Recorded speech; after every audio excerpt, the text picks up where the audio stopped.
আল্লাহ বলেন ওয়ালাউ শি'না লাআতাইনা কুল্লা নাফসিন হুদাহা। এই নাফরমান, আমি চাইলে তো দুনিয়াতেই প্রত্যেককে সেজদা দিতে পারতাম, দেওয়াইতে পারতাম, আমার আনুগত্য করাইতে পারতাম।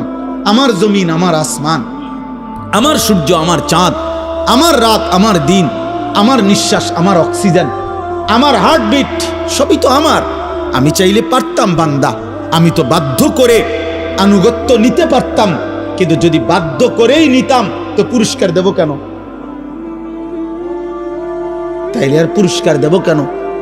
তাইলে আর জান্নাত জাহান্নামের কি দরকার? বিচার আচারের কি দরকার? আখেরাতের কি দরকার? হাসরের মাঠের কি দরকার?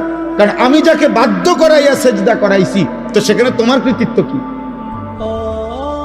আর তোমার যদি কোনো কৃতিত্ব না হয় তো পুরস্কার কি? আবার কথা বোঝেন নাই? ওয়ালাউ শি'না লাআতাইনা কুল্লা নাফসিন হুদাহা। আমি চাইলে পারতাম বান্দা, কিন্তু ওয়ালাকিন হাক্কাল কাউলু মিন্নি। আল্লাহ বলে আমার চূড়ান্ত ফয়সালা নাফরমান। আজ এটা হাসরের মাঠ, আজ আমি মাফ করার দিন না, আজ হাসরের মাঠ বিচার করার দিন। আজ আমি বিচার করব। লা আমলাআন্না জাহান্নামা মিনাল জিন্নাতি ওয়ান নাসি আজমাইন।